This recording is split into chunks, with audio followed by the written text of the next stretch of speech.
Laura Bennett sat in her sleek modern office on the 32nd floor of a towering skyscraper in downtown New York. Her desk was cluttered with papers, coffee cups, and a framed photo of herself shaking hands with a famous politician. The city buzzed outside her window, cars honking and people rushing to their destinations. But inside, Laura felt calm. She thrived in chaos. It was her element. As one of the most popular journalists in the country, she had built her career on being bold, fearless, and unapologetically outspoken. Today, however, Laura was preparing for something special. Her segment, The Truth Unfiltered, was set to tackle one of her favorite topics, religion. She loved debating faith because it always drew strong reactions from viewers. Some praised her for challenging outdated beliefs, while others criticized her harsh tone. But Laura didn't care about criticism. She believed that pushing boundaries was the only way to make progress. And today's guest promised to bring fireworks. Karoline Leavitt wasn't like the other guests Laura usually invited onto her show. While most were loud, opinionated personalities eager to argue, Karoline was different. She was quiet, reserved, and deeply religious. Laura had seen clips of Karoline speaking at charity events, her voice soft, yet commanding as she talked about her work helping underprivileged children. What intrigued Laura most was how sincerely Karoline spoke about God. There was no doubt in Laura's mind that Karoline truly believed every word she said. Laura smirked as she reviewed the notes her team had prepared for the interview. They included questions designed to provoke Karoline, to push her into defending her beliefs against logic and reason. Laura knew she could rattle anyone if she pressed hard enough. She prided herself on exposing hypocrisy and forcing people to confront uncomfortable truths. This time would be no different. When the cameras rolled later that afternoon, Laura greeted Karoline warmly, masking her intentions behind a polished smile. "Welcome to the show, Karoline," she said, gesturing for her guest to take a seat across from her. "Thank you for joining us today." "Thank you for having me," Karoline replied, her voice steady despite the bright lights and bustling studio crew around them. She wore a simple dress and carried an air of quiet confidence that made Laura curious and slightly irritated. Most guests fidgeted or stumbled over their words when faced with Laura's piercing gaze, but Karoline seemed unfazed. After exchanging pleasantries, Laura dove straight into the topic. "So, Karoline, let's talk about your work. You run a charity organization, correct? Helping kids in need?" "That's right," Karoline nodded. "We provide food, clothing, and education to children who might not otherwise have access to those things. It's all part of living out my faith." "Living out your faith," Laura repeated, leaning forward slightly. "That's interesting, because I think a lot of people wonder, isn't charity supposed to come from compassion, not religion? Why do you tie it so closely to your belief in God?" Karoline smiled gently as though expecting the question. "For me, they're inseparable. My faith teaches me to love others and serve them. It gives me purpose. Without it, I don't know if I'd have the strength to keep going some days." Laura raised an eyebrow. "Strength? From believing in what exactly?" "An invisible man in the sky." The audience chuckled nervously, unsure whether to laugh or stay silent. Karoline didn't flinch. "I understand why someone might see it that way," she said calmly. "But for millions of people, including myself, God is very real. He's not just a concept or a story. He's a presence in our lives." Laura leaned back in her chair, crossing her arms. "A presence, huh? So you're saying you can actually feel this presence? Like physically?" "In a way, yes," Karoline answered. "It's more than just feelings, though. It's knowing that there's something greater guiding us even when life gets hard." Laura couldn't help but roll her eyes. "Come on, Karoline. Isn't it just easier to admit that something greater is really just your own determination? Or maybe good old-fashioned luck?" The audience murmured, some nodding along with Laura's skepticism. Others looked uncomfortable, sensing the tension building between the two women. Karoline took a deep breath before responding. "Luck doesn't explain the miracles I've seen," she said firmly. "Like the time we ran out of funds for our shelter and a stranger walked in and donated exactly what we needed. or when a child who hadn't spoken in years suddenly started talking after. We prayed with him. Laura scoffed, waving her hand dismissively. Miracles, huh? Sounds like coincidence to me. Or clever storytelling. People want to believe in magic, so they twist ordinary events into something supernatural. Karoline tilted her head, studying Laura thoughtfully. Why does the idea of God bother you so much? The question caught Laura off guard. She hesitated for a moment, then forced a laugh. Oh, please, it doesn't bother me. I just think it's ridiculous. All these ancient myths about gods and spirits, it's nonsense. We've evolved past that. Science explains everything. Now, does it? Karoline countered softly. Can science explain why humans crave meaning? Why we search for purpose beyond survival? Or why acts of kindness and selflessness exist, even when they defy logic? Laura shifted in her seat, feeling a flicker of irritation. She hated when people turned her questions back on her. Maybe we crave meaning because we're wired to invent stories, she shot back. It's human nature to create patterns where none exist. Karoline nodded slowly. Fair enough. But isn't it also possible that those patterns point to something real? Something bigger than ourselves? Laura shook her head, exasperated. You sound like every other person who clings to fairy tales instead of facing reality. Look, Karoline, I get that religion makes people feel better. But pretending there's a cosmic daddy figure watching over us doesn't change the fact that bad things happen all the time. Innocent people suffer. Children starve. Where's your loving God then? The room fell silent. Even the camera operators paused, sensing the weight of Laura's challenge. For the first time, Karoline's composure wavered. Her eyes grew sad, and she clasped her hands tightly in her lap. I won't pretend to have all the answers, she admitted quietly. But I do know this. Faith isn't about ignoring pain or pretending evil doesn't exist. It's about finding hope in the midst of it, trusting that even when we can't see the bigger picture, there's still a plan. Laura snorted. A plan? Seriously? That's your answer to suffering? Just trust the universe has a plan? How? Convenient. Karoline met Laura's gaze steadily. It's not convenient. It's hard. Faith requires surrender, not certainty. But it's worth it. Laura leaned forward, her expression sharp. Let me ask you something, Karoline. If God is so powerful, why doesn't he just fix everything? Why leave us guessing? Why let people suffer at all? I don't claim to understand his ways, Karoline said simply. But I do know that pain shapes us. It teaches us empathy, resilience, and gratitude. Maybe that's part of the plan. Laura threw up her hands. There you go again with this plan nonsense. You're telling me God lets kids starve so they can learn gratitude? That's twisted. Some members of the audience gasped, shocked by Laura's bluntness. Others nodded approvingly, clearly siding with her argument. Karoline remained composed, though her voice carried a hint of sadness. I'm not saying suffering is good. I'm saying it's real. And faith helps us endure it. Mocking what you don't understand won't protect you when life reminds you that there are forces beyond our control. Laura laughed bitterly. Forces beyond our control? Oh, spare me. Everything can be explained if you dig deep enough. There's no magic, no divine intervention, just cause and effect. As the segment drew to a close, Laura wrapped up with a smug grin. Well, folks, there you have it. Two very different perspectives on faith. Thanks for joining us, Karoline. Thank you, Karoline said politely, rising from her chair. Before stepping off the stage, she turned to Laura and added softly, I'll be praying for you. Laura blinked, momentarily caught off guard. Then she smirked. Pray all you want. I'll stick to facts. The audience applauded as the cameras cut away, signaling the end of the segment. Backstage, Laura felt a surge of satisfaction. She had dominated the conversation, exposing Karoline's beliefs as nothing more than wishful thinking. Yet, as she packed up her notes and headed home, a nagging thought lingered in the back of her mind. Something about Karoline's final words unsettled her, though she couldn't quite put her finger on why.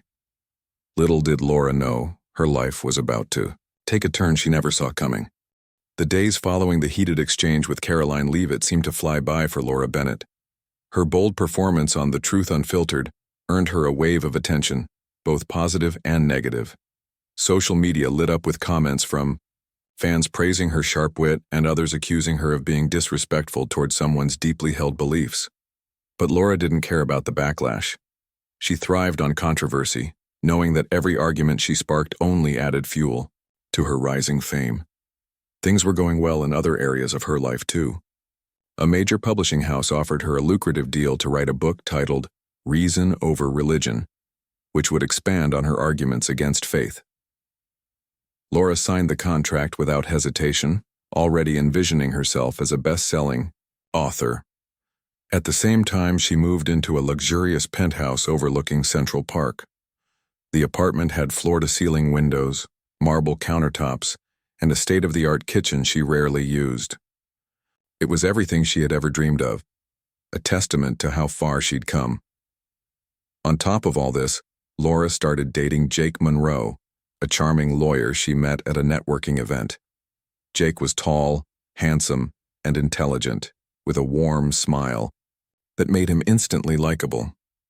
They bonded over their shared love of debates and late-night conversations about politics and philosophy. For the first time in years, Laura felt like she might actually have found someone who understood her. But not everything was perfect. As the weeks passed, cracks began to form beneath the surface of Laura's seemingly flawless life. Jake grew, increasingly uncomfortable with her public ridicule of religion. He came from a family that attended church regularly, though he himself wasn't particularly devout. Still, he believed in respecting people's beliefs even if he didn't share them. One evening, after watching a rerun of Laura's interview with Karoline, Jake turned to her and said, "You know, I think you could have been a little kinder to her." Laura raised an eyebrow, surprised by his comment. Kinder? She was spouting nonsense about miracles and divine plans. Someone needed to call her out. "I get that," Jake replied carefully. "But did you have to mock her? You can challenge ideas without tearing down the person." Laura sighed, rolling her eyes. "Oh, come on. Don't tell me you're going soft on me now. This is what I do, Jake. I provoke people to think critically. If they can't handle it, that's their problem." Jake frowned but didn't press the issue further. However, his disapproval lingered between them, creating a subtle distance that neither of them acknowledged.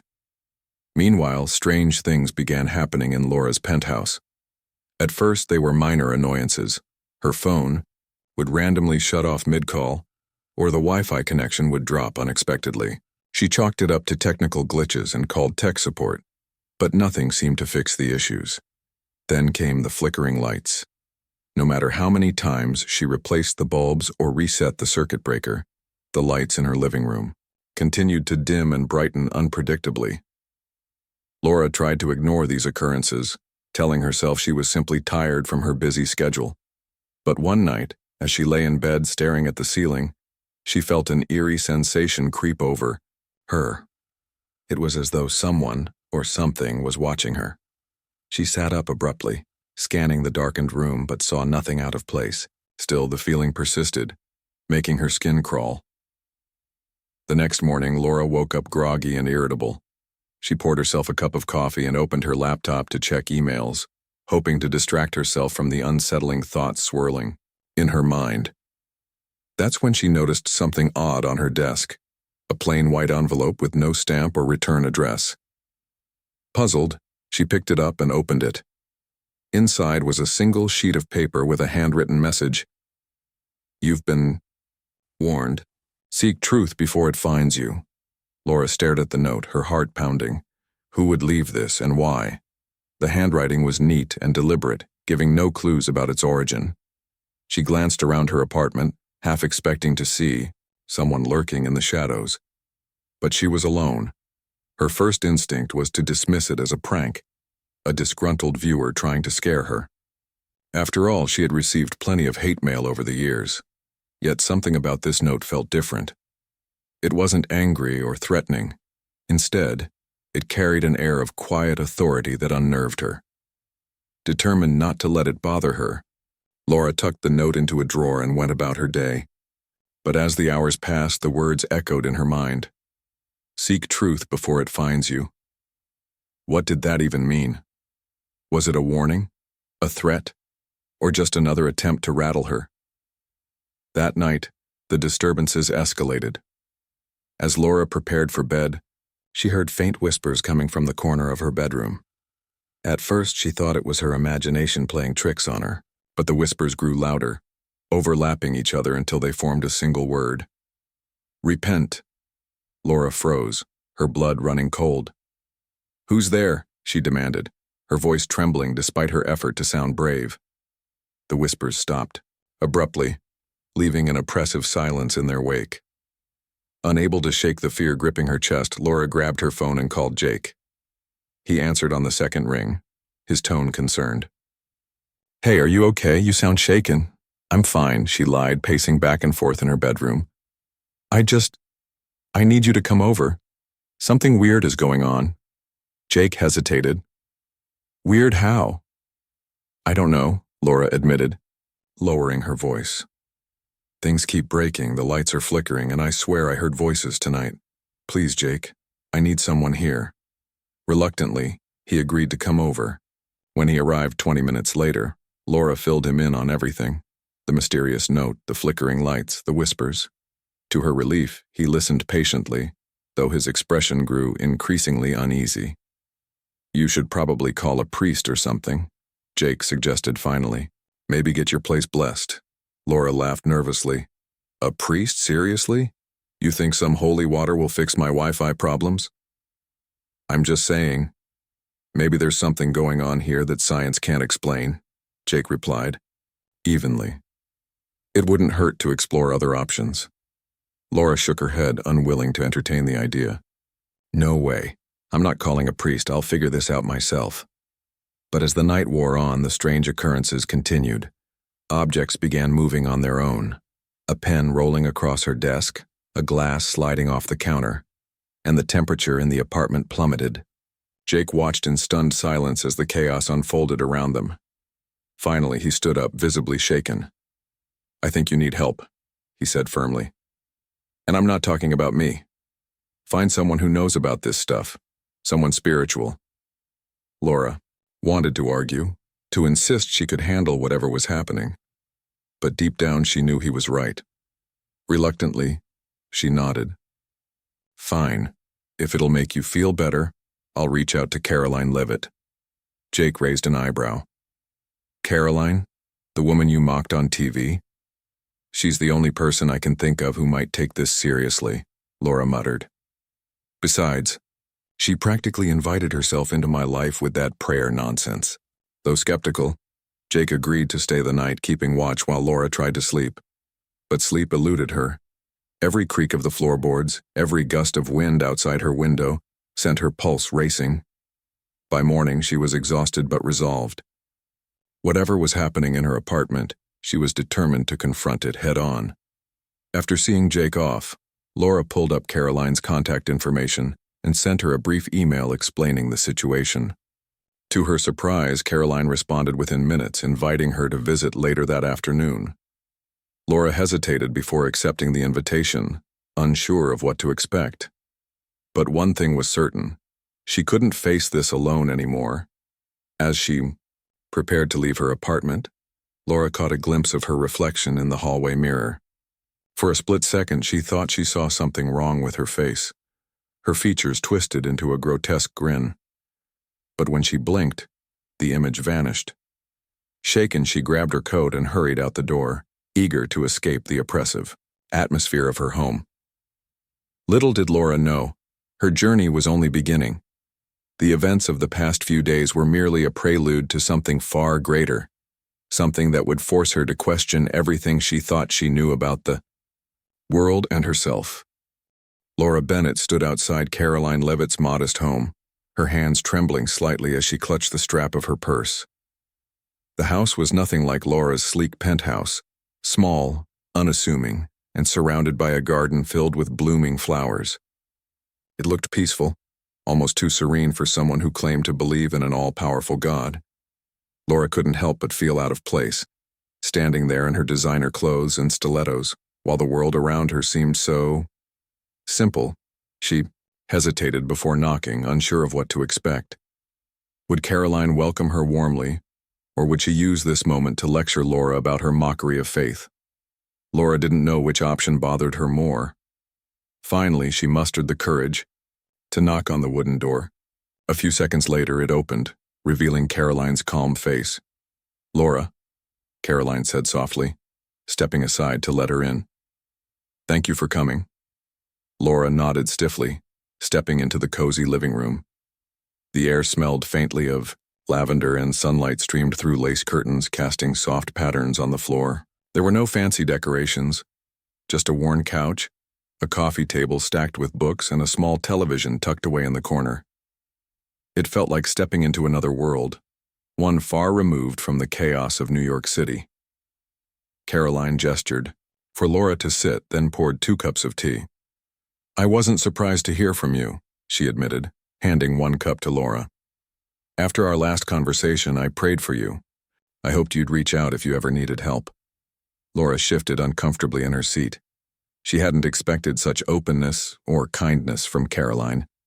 Her defenses rose instinctively. "Look, I'm not here because of your prayers," she said sharply. Something weird is happening and I don't know what to do." Karoline nodded, unfazed by Laura's tone. "Tell me everything," she encouraged gently. So Laura did. She recounted the strange occurrences in her apartment, the flickering lights, the moving objects, the whispers that echoed through the halls at night. She even showed Karoline the note she had found, its cryptic message still haunting her thoughts. As she spoke, Laura noticed how intently Karoline listened, her expression never wavering between pity or judgment. When Laura finished, Karoline set her teacup down and leaned forward slightly. "Have you considered the possibility that this might be spiritual?" Laura scoffed, rolling her eyes. "Spiritual? You mean like ghosts or demons or whatever? Come on, Karoline, that's ridiculous."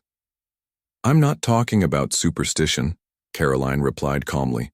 "I'm saying that when we reject certain truths, especially ones tied to faith, it can open doors we don't fully understand. Doors to forces beyond us." Laura crossed her arms, her irritation growing. "You're telling me I've angered some invisible demon because I don't believe in God? That's insane." "It's not about angering anyone," Karoline explained patiently. "It's about pride. When we close ourselves off to the idea of something greater, we leave ourselves vulnerable. Not everyone experiences this kind of thing, but for those who do, it's often a wake-up call." "A wake-up call?" Laura repeated, her voice dripping with sarcasm. "So my flickering lights are supposed to inspire me to start going to church?" Karoline smiled faintly. "Maybe not church specifically, but maybe they're meant to make you question whether there's more to life than what you see." Laura shook her head, exasperated. "This is exactly why I hate religion. People like you always twist things to fit your narrative. If I have a problem, it's probably because I offended your invisible friend upstairs. Spare me." Karoline didn't argue. Instead, she reached for a Bible sitting on the coffee table and handed it to Laura. "Read this," she said simply. "Start with Psalm 23. It won't hurt to try." Laura stared at the book in her hands, torn between throwing it back at Karoline and actually opening it. The leather cover felt heavy, almost alive, as though it carried weight beyond its physical form. She wanted to laugh at the absurdity of the situation, to mock Karoline's faith one more time. But something stopped her. Maybe it was the desperation clawing at her chest, or maybe it was the quiet conviction in Karoline's eyes. Whatever it was, Laura found herself unable to dismiss the gesture entirely. "Fine," she muttered reluctantly. "I'll read it, but don't expect me to suddenly become a believer." Karoline smiled again, her expression warm and reassuring. "Faith isn't about sudden transformations. It's about taking small steps toward truth, and sometimes those steps are scary." The rest of the visit passed quickly. Karoline answered Laura's questions as best she could, explaining concepts like repentance, grace, and divine intervention without sounding preachy.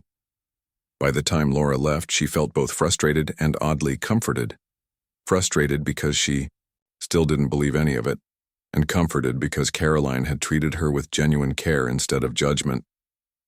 Back in her apartment, Laura placed the Bible on her bedside table, unsure of what to do with it. The oppressive atmosphere she'd grown accustomed to over the past few days returned immediately, making her skin crawl. Shadows seemed darker, whispers louder, and the temperature colder. She tried to distract herself by watching TV, scrolling, through social media and even calling Jake, but nothing could drown out the feeling that something or someone was watching her. That night, sleep eluded her once again. Every sound made her jump. Every shadow sent her heart racing. Around midnight, she finally gave in and picked up the Bible, flipping to the page Karoline had marked. Psalm 23 greeted her with words that felt strangely familiar. "The Lord is my shepherd. I shall not want." Laura skimmed through the passage, her skepticism warring with a growing sense of unease. Could these ancient words hold any relevance to her modern, chaotic life? She didn't know. But as she read them aloud, her voice shaky and uncertain, something shifted in the room. The oppressive weight lifted slightly, replaced by a fleeting sensation of peace. For the first time in weeks, Laura managed to fall asleep without fear clutching her chest. Yet the respite was short-lived. In her dreams, she saw shadowy figures looming over her bed, their faces obscured but their intentions clear. They whispered the same word over and over: repent. When she woke up drenched in sweat, Laura realized she couldn't ignore the situation any longer. Something was wrong, not just in her apartment but within herself. She thought back to Karoline's words about pride and vulnerability, questioning whether she had been too quick to dismiss ideas she didn't understand. Desperate for answers, Laura decided to dig deeper. She began researching online, looking for explanations that aligned with science rather than spirituality. She stumbled upon forums discussing paranormal activity, haunted houses, and even demonic possession. Most of the stories sounded far-fetched, but a handful matched her experiences eerily well. One user described hearing voices telling them to repent, just like Laura had. Another mentioned objects moving on their own and sudden drops in temperature. As she scrolled through the posts, Laura noticed a recurring theme. Many people claimed their troubles began after mocking religion or engaging in behavior they later regretted. Some sought help from priests, pastors, or spiritual leaders, while others turned to rituals designed to cleanse their homes of negative energy. None of it sounded appealing to Laura, but she couldn't deny the similarities between their stories and hers. Her research led her to a name she recognized: Father Michael O'Connor, a local priest known for his work with individuals experiencing paranormal phenomena. Though hesitant to involve organized religion, Laura figured it was worth a shot. After all, what did she have to lose? She called him that afternoon, explaining her situation as diplomatically as possible. To her surprise, Father O'Connor agreed to visit her apartment the following day. "Sometimes people need guidance to find peace," he told her kindly. "Let's see if we can help you." By the time Laura hung up, her mind was racing with conflicting emotions. On one hand, she felt hopeful that someone might finally offer a solution. On the other hand, she couldn't shake the feeling that she was stepping into territory she wasn't ready to confront. Faith, spirituality, the supernatural, these were concepts she had spent years dismissing as nonsense. Now they loomed large in her life, forcing her to reconsider everything she thought she knew. That evening, Laura sat alone in her apartment, staring at the Bible on her bedside table. She hadn't touched it since reading Psalm 23, but now she felt drawn to it again. Slowly she opened it, flipping to random passages and skimming their contents. Some verses confused her, while others resonated deeply. One in particular caught her attention: "Draw near to God, and He will draw near to you." Laura frowned, rereading the line several times. What did it mean? Was it a promise, a challenge, or just poetic language meant to inspire believers? She didn't know. But as she closed the book and placed it back on the table, she realized something important. She was scared. Scared of losing control, scared of being wrong, and most of all, scared of facing the truth. Little did Laura know, the hardest part of her journey was yet to come. The events unfolding around her weren't just random disturbances. They were signs pointing toward a deeper reality, one that demanded humility, surrender, and trust. Whether she was ready to embrace it remained to be seen. The next morning, Laura Bennett woke up feeling uneasy. Her mind replayed the events of the past few days, the strange occurrences in her apartment, the cryptic note, the whispers, and now the arrival of Father Michael O'Connor later that afternoon. She didn't want to admit it, but deep down she was afraid. Afraid of what might happen if none of this could be explained rationally. Afraid of what it might mean about her life, her choices, and even her soul. Laura spent the morning pacing around her penthouse, trying to distract herself by tidying up. She rearranged books on shelves, dusted surfaces, and straightened picture frames. Anything to keep her hands busy and her thoughts at bay. But no matter how much she cleaned or organized, the oppressive atmosphere lingered. It clung to her like a shadow refusing to let go. When the doorbell rang at noon, Laura jumped, startled by the sudden noise. For a moment she hesitated before answering, half expecting another anonymous note or some other ominous sign. Instead, she found Father Michael O'Connor standing outside. He was an older man with kind eyes, silver hair, and a gentle smile that immediately put her at ease. "Miss Bennett?" he asked warmly, extending his hand. "I'm Father Michael." "Yes, come in," Laura replied, stepping aside to let him enter. Despite her initial reluctance to involve someone from the church, she couldn't deny that Father Michael's presence felt comforting. There was something calming about the way he carried himself, like he had seen it all before and knew exactly how to handle it. As they sat down in the living room, Laura recounted everything that had been happening. She described the flickering lights, the moving objects, the whispers, and the mysterious note. Father Michael listened intently, nodding occasionally but never interrupting.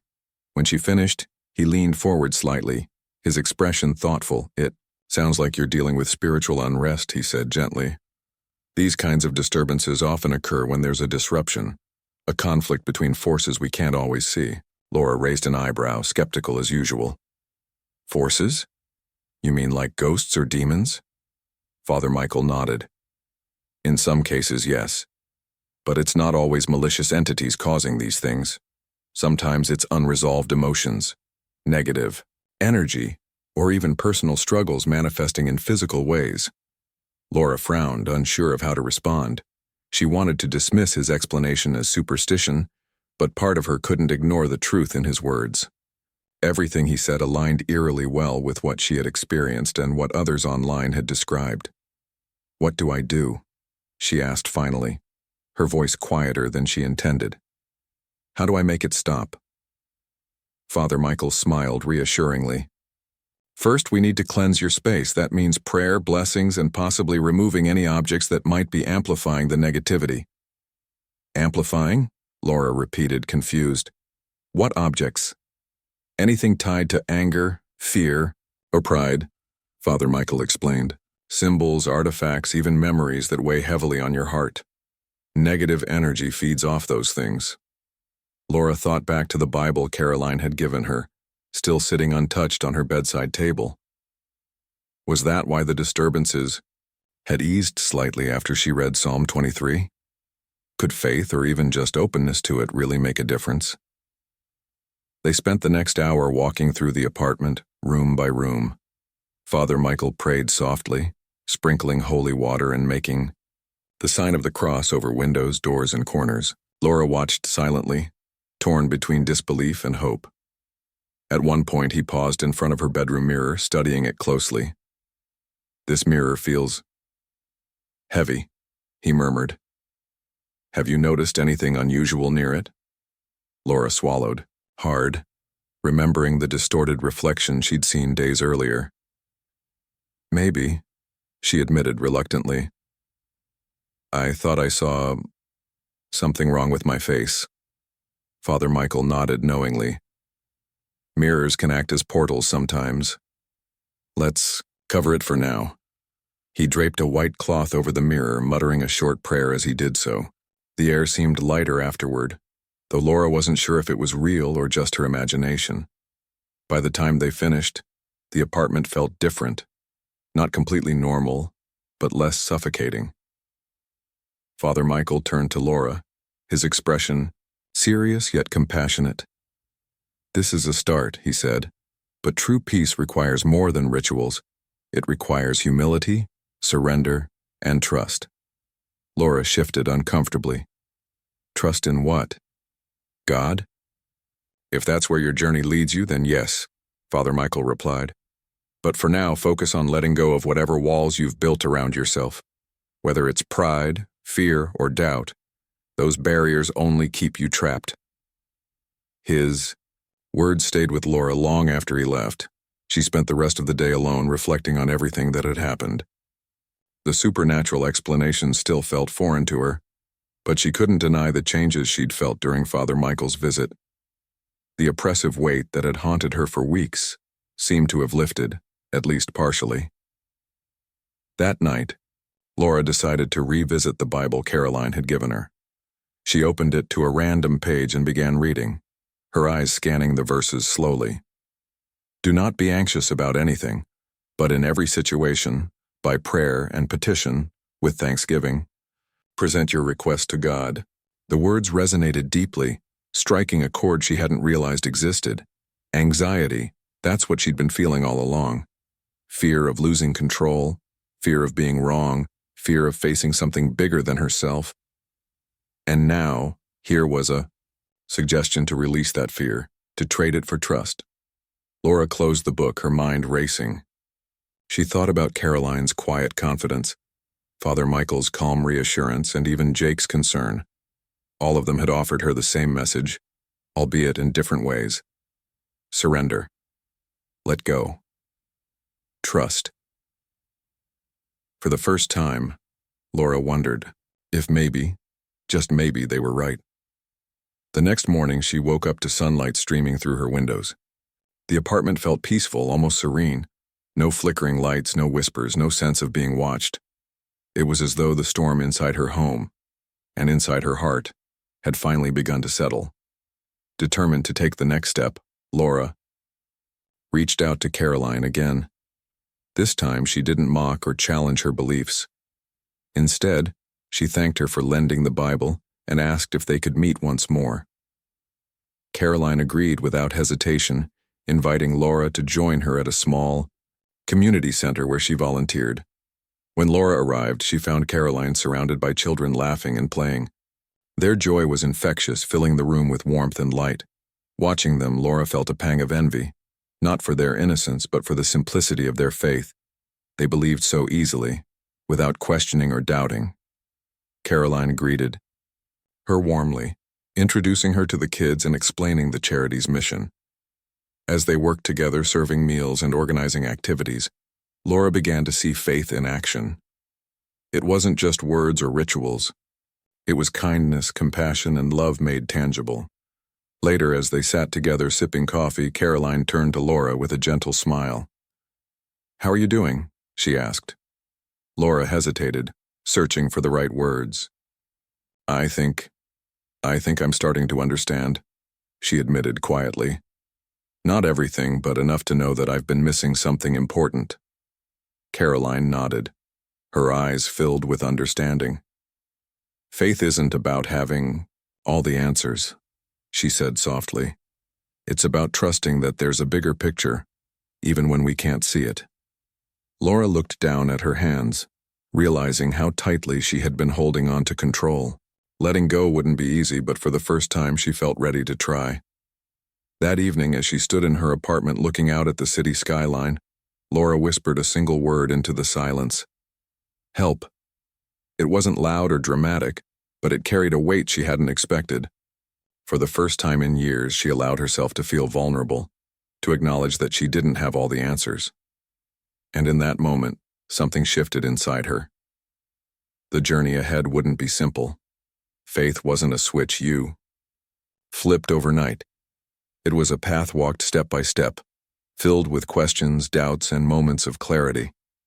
But Laura knew one thing for certain. She was no longer alone. Whatever force had been haunting her apartment and her heart wasn't meant to harm her. It was meant to guide her, to push her toward something greater. Weeks passed, and Laura Bennett's life began to change in ways she never imagined. The strange occurrences in her apartment stopped entirely, leaving behind only the faintest memory of fear. At first she thought it might be temporary, a lull, before another storm. But as days turned into weeks, peace settled over her like a warm blanket. It wasn't just her surroundings that felt lighter. Something inside her had shifted too.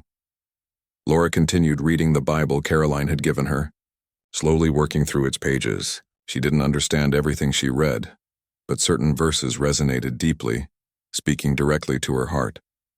One passage, in particular, stayed with her. "Come to me, all you who are weary and burdened, and I will give you rest." She found herself returning to those words often, especially on nights when doubt crept back in. Faith wasn't easy for someone like Laura, who had spent years building walls around her heart. But each time she opened the book or said a quiet prayer, she felt a little closer to understanding. Her relationship with Jake also improved. He noticed the change in her almost immediately, how she seemed less defensive, more open to listening. They started attending church together on Sundays, not because Laura felt ready to fully embrace religion, but because she wanted to learn. Jake was supportive, encouraging her without pushing too hard. For the first time, their shared values aligned, strengthening their bond. At work, however, things were different. Laura's newfound curiosity about faith made her colleagues uneasy. Her producer, Mia Carter, pulled her aside one day after a meeting. "Look, Laura," Mia began cautiously, "I know you've been going through a lot lately, but you're starting to sound softer. People expect boldness from you. If you keep talking about spirituality, they'll think you've lost your edge." Laura smiled faintly, unfazed by the criticism. "Maybe I have," she admitted, "but maybe that's okay." Mia frowned, clearly unsure how to respond. Laura didn't blame her. Change was uncomfortable for everyone involved. Still, she refused to let others dictate her journey. She knew who she used to be, and while parts of that person still existed, she was growing into someone new. Months later, Laura stood backstage at her talk show, preparing for what would be one of the most important episodes of her career. The topic? Faith and redemption. She had invited several guests to join her, including Karoline Leavitt. This time, though, the conversation wouldn't focus on debating beliefs. Instead, it would center on Laura's own transformation. As the cameras rolled and the audience settled into their seats, Laura took a deep breath. She stepped onto the stage, greeted by applause. Smiling nervously, she addressed the crowd. "Thank you all for being here today. As many of you know, my segments typically focus on challenging ideas and provoking thought. Today is no exception, but instead of questioning someone else's perspective, I'll be sharing my own story." The audience grew quiet, intrigued by the unusual tone in her voice. Laura went on to recount everything that had happened since her infamous interview with Karoline. The strange disturbances in her apartment, the cryptic note, the whispers, and the eventual realization that there might be forces beyond her control. She spoke honestly about her fear, her skepticism, and ultimately her decision to seek help. "I mocked faith because I didn't understand it," Laura admitted, her voice steady despite the lump in her throat. "I thought believing in God meant abandoning logic or reason. But now I see that faith isn't about rejecting science or evidence. It's about acknowledging that there are mysteries we can't explain, and trusting that even in the unknown we're not alone." Karoline joined her on stage midway through the segment, offering words of encouragement. "Faith doesn't mean having all the answers," she reminded the audience. "It means finding hope in the questions. And sometimes it takes losing control to discover what truly matters." By the end of the episode, the atmosphere in the studio had shifted. Some viewers clapped enthusiastically, moved by Laura's vulnerability. Others sat silently, processing her message. Social media exploded afterward, with fans divided over whether her transformation was genuine or merely a publicity stunt. But Laura didn't care about the backlash. For the first time, she cared more about truth than approval. In the months that followed, Laura dedicated herself to living out the lessons she had learned. She volunteered regularly at Karoline's charity, helping children and families in need. She wrote her book, not about tearing down religion, but about her personal journey toward faith. And she continued attending church, finding comfort in the community and teachings she once dismissed. One evening, as she sat on her couch flipping through the final draft of her manuscript, Laura reflected on how far she had come. The woman she used to be, the sharp-tongued journalist who thrived on controversy, felt like a distant memory. She hadn't abandoned her passion for critical thinking or debate, but she approached them differently now, with humility and grace. A knock at the door interrupted her thoughts. Opening it, she found Karoline standing there, holding a small, potted plant. "I brought this for you," Karoline said with a smile. "It reminded me of your journey, starting small but growing stronger every day." Laura accepted the gift gratefully, touched by the gesture. "Thank you," she replied softly. "For everything." Karoline nodded knowingly. "You've come so far, Laura. Remember, faith isn't a destination. It's a lifelong journey." Those words stayed with Laura long after Karoline left. She placed the plant on her windowsill, watching as sunlight bathed its leaves. Life had thrown her curveballs, some painful, some unexpected, but each challenge had led her closer to understanding herself and the world around her. Laura still faced moments of doubt, times when old fears resurfaced or questions lingered, unanswered, but she no longer ran from them. Instead, she embraced them as part of the process, trusting that growth came not from certainty, but from seeking. And though she couldn't predict what the future held, Laura knew one thing for sure. She was no longer afraid of the unknown. Whatever came next, whether blessings or trials, she would face it with faith, courage, and an open heart. As night fell over New York City, Laura stood by her window, gazing at the glittering skyline. For the first time in years, she felt at peace, not because she had all the answers, but because she trusted that she didn't need them. Whatever forces guided her life, whatever truths awaited discovery, she was ready to walk forward, step by step, into the light.